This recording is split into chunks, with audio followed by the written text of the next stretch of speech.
while Malaysia saw a remarkable 11.6% GDP surge in 2022, surpassing the national growth rate of 8.7%, Kelantan's contribution at 1.8% stands notably low, marking one of the lowest shares despite the significant national jump. On top of that, Kelantan featured one of the lowest median wages in Malaysia, with a figure of RM3,614.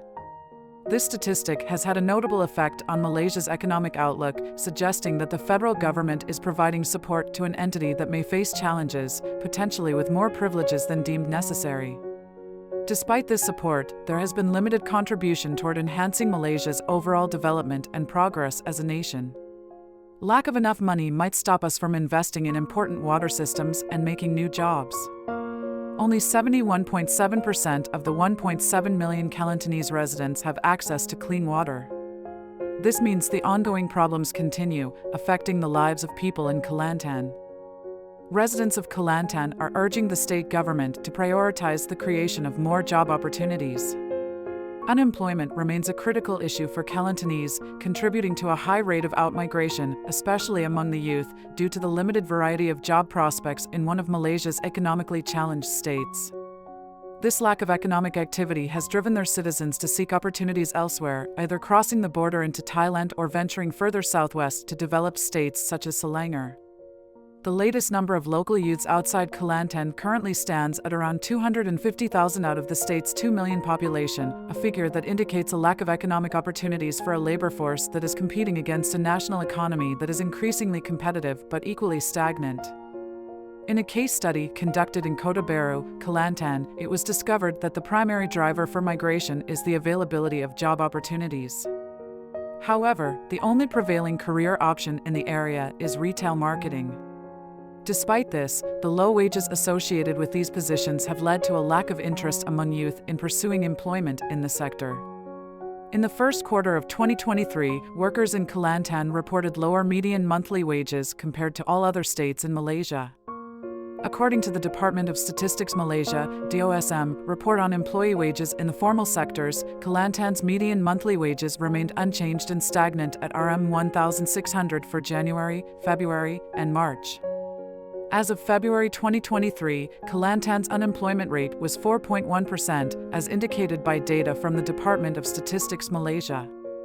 The reported figure reflects a relatively higher unemployment rate in the state compared to the national average, which stood at 3.6%.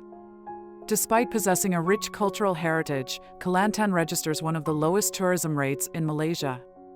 In the 2024 budget of RM1.61 billion, the Kelantan government has allocated only RM22.97 million for the development and promotion of tourism within the state. Aside from the labor market, one must also take into account Kelantan's infrastructure, facilities, and policies that encourage external investment. In the previous year, the absence of proper infrastructure posed a significant challenge to potential investments, particularly in the establishment of cement manufacturing projects. On top of that, the recurring annual flash floods in the state create an obstacle for business stability, with insufficient preventive measures undermining investor confidence. This multifaceted scenario calls for a comprehensive examination of Kelantan's economic landscape and potential barriers to fostering business growth. Kelantan is relying on logging as a means to support its economy, with logging contributing significantly to the state's revenue, accounting for 29.12% in 2016. However, this strategy has sparked controversy due to concerns about environmental sustainability and the widespread issue of illegal logging in the region. Some suggest that the recent surge in logging activities is a contributing factor to the state's recurring annual flooding crisis. Beyond environmental worries, the extensive logging is also displacing the indigenous Orang Asli from their ancestral lands. Kelantan has a predominantly agrarian economy, and dependence on traditional agriculture may limit economic diversification.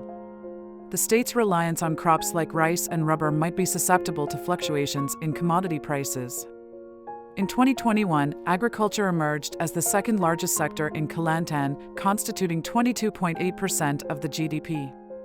Notably, the state played a pivotal role in national agricultural production, being the leading producer of chili, 24.7% of the country's output, watermelon, 30.7%, the second largest rice producer, 13.7%, after Kedah, and the third largest durian producer, 9.3%, after Johor and Pahang. Despite the manufacturing sector contributing a modest 4.9% to the GDP, Kelantan hosts a significant player in the global semiconductor industry, Rome Semiconductor, which established its factory in the state back in 1988. In 2022, the company embarked on a noteworthy expansion, increasing its overall production capacity by 1.5 times. In 2022, there was a significant increase in manufacturing-approved investment in Kelantan, surging by 994.3% year-on-year to reach RM1 billion, a substantial departure from its historical trend typically below RM100 million. This remarkable surge is likely attributed to the substantial investment of RM0.91 billion from Rome Semiconductor. Despite the government's initiative to enhance income levels for the hardcore poor and the B40 group through the People's Income Initiative (IPR), which has benefited 4,100 households nationwide, Kelantan, Terengganu, and Kedah have reported the lowest number of applications for the program. The IPR, part of the government's short and medium-term intervention measures to eradicate hardcore poverty, includes initiatives such as the Farming Entrepreneur Initiative (INTIN), the Food Entrepreneur Initiative (INSIN), and the Services Operator Initiative (ICSIN). While the government has allocated 50% of the development expenditure in Budget 2023 to Malaysia's 5 poorest states, cooperation and active participation from these states are crucial to maximizing the impact of federal efforts.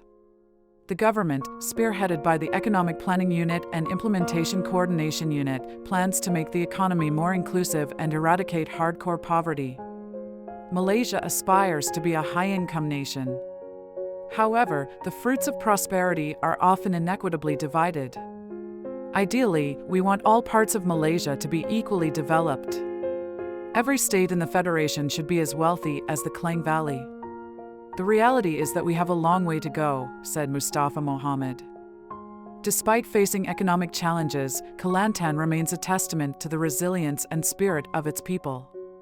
The warmth of the community, the richness of its cultural tapestry, and the unwavering sense of identity paint a picture of a state that, despite its financial struggles, exudes a unique happiness. Kelantan stands as a reminder that true wealth lies not just in economic prosperity, but in the strength of community bonds, cultural vibrancy, and the ability to find joy amidst adversity. It is this enduring spirit that defines Kelantan, making it a place where happiness thrives despite the odds.